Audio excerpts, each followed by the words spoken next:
Assalamualaikum Pak Ustadz. Waalaikumsalam warahmatullahi wabarakatuh. Amin ya rabbal alamin. Dan kali ini saya ditemani oleh dua orang sahabat saya nih. Yang pertama Bang Jainuddin. Assalamualaikum Bang Jain. Waalaikumsalam Pak Tung. Amin. Alhamdulillah, amin amin. Dan juga ada Mas Eko di sini. Assalamualaikum Mas Eko. Waalaikumsalam warahmatullahi wabarakatuh. Amin ya rabbal alamin. Sehat Mas Eko? Alhamdulillah. Para pemirsa dimanapun berada, kali ini tema kita tentang mohon ampun. Jadi kita ini kan banyak dosa, terutama saya banyak sekali dosa, dan setiap habis sholat selalu mohon ampun kepada Allah. Setiap apapun ingat kesalahan mohon ampun. Nah Pak Ustadz, bagaimana ya Pak Ustadz agar doa-doa kita, doa-doa saya dan teman-teman semua ini bisa diijabah oleh Allah, khususnya tentang mohon ampun atas kesalahan tersebut Pak Ustadz?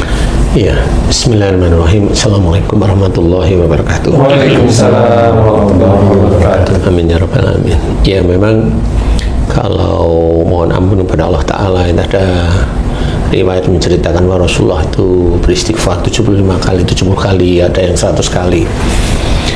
Nah, memang bagi kita harus memahami kalau Rasulullah itu beristighfar itu sebegitu banyaknya.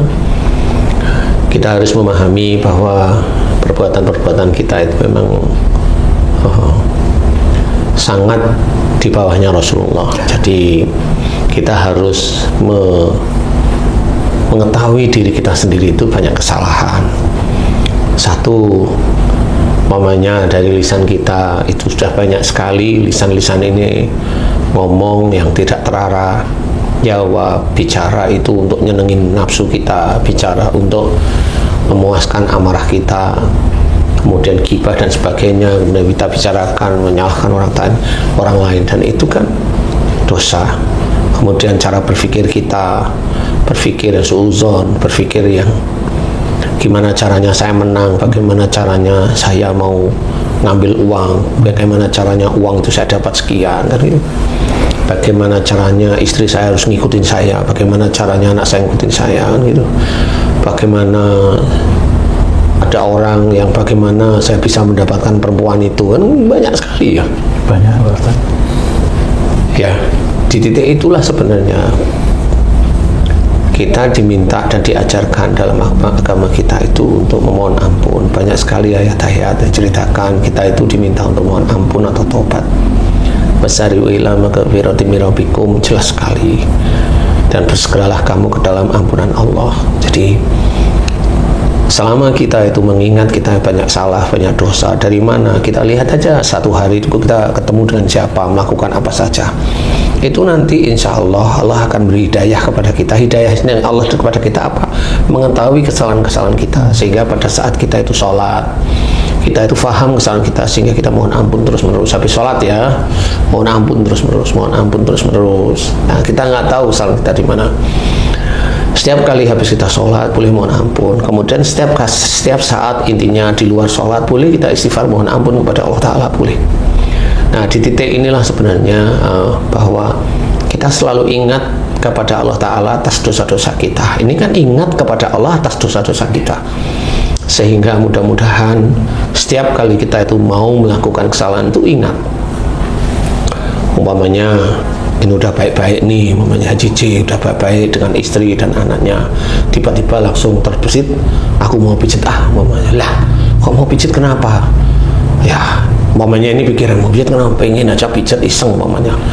Lah, kalau pertama kali kan pijit laki-laki, kemudian kalau laki-laki pengen dengan perempuan umpamanya. Nah, dengan perempuan, lah di situ kan akhirnya kan menjembatani antara yang sudah normal biasa menjadi tidak baik. Titik-titik itu juga sama, itulah pikiran-pikiran setan, itulah nafsu, itulah keinginan dan sebagainya. Nah, bagi kita bagi kita yang sudah mulai memahami gitu, kemudian mohon ampun itu selalu ingat, nggak boleh astagfirullahaladzim, kan seperti itu. Sehingga insya Allah kita itu terjaga, karena apa yang kita mohonkan ampunan itu serius, tidak hanya cuma di lisan, tetapi dalam hati juga iya, diingat-ingat kesalahan, di pikiran juga iya. Sehingga kita itu akan tertata mulai, mamanya lihat HP, tiba-tiba di situ ada nama mantan, mamanya kan gitu. bukan mantan ya, satpam mall atau apa nih, atau jualan gorengan mamanya, padahal di situ yang namanya Atin, nggak taunya Ati kan gitu ya. namanya Roni, nggak taunya itu Ratih. Ya seperti itu, sehingga pada waktu itu langsung diem, langsung istighfar, tidak diperlihatkan. Kalau memang dilihat ini lama, udahlah dihapus saja, seperti itu ya. Nah, kita senantiasa memohon ampun kepada Allah Ta'ala itu untuk menjembatani apa yang sudah sering dilakukan itu, yang dosa-dosa. Nah, itulah sebenarnya, jangan diulang lagi sehingga dosa kita diijabah.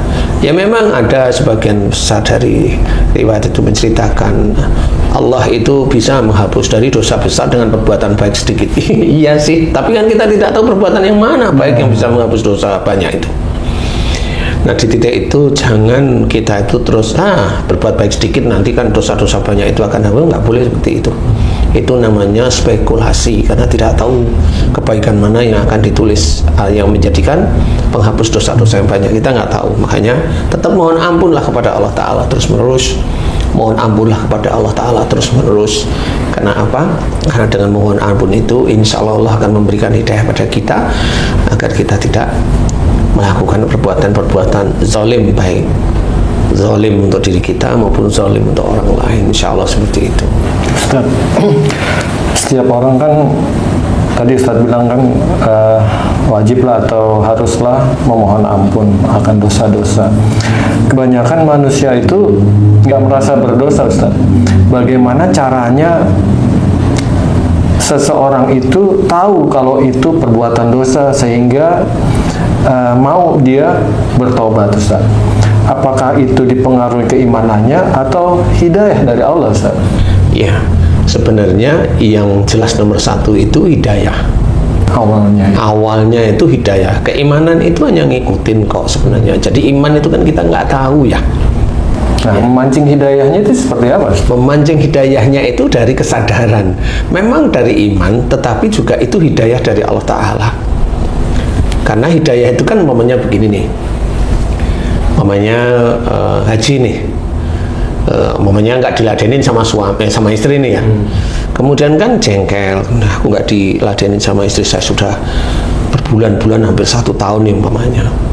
Kan iseng, tiba-tiba itu gimana nih, saya mau main-main nih sama siapa yang kira-kira care aja sama saya, hanya gitu aja mikirnya. Kemudian tiba-tiba ada telepon, anak nih telepon, ya bantu dong, ini aku lagi ini. Nah, di titik ya tolong aku, di situ itu bisa aja, ya ampun aku itu punya anak perempuan ya. Nah, di situ bisa langsung enggak jadi. Terus mikir, biarlah istriku itu urusannya dengan Allah Ta'ala. Apa yang dia tidak lakukan terhadap suaminya, biar urusan dia nanti di akhirat. Aku berusaha untuk tidak. Nah, di titik itulah bisa hidayah.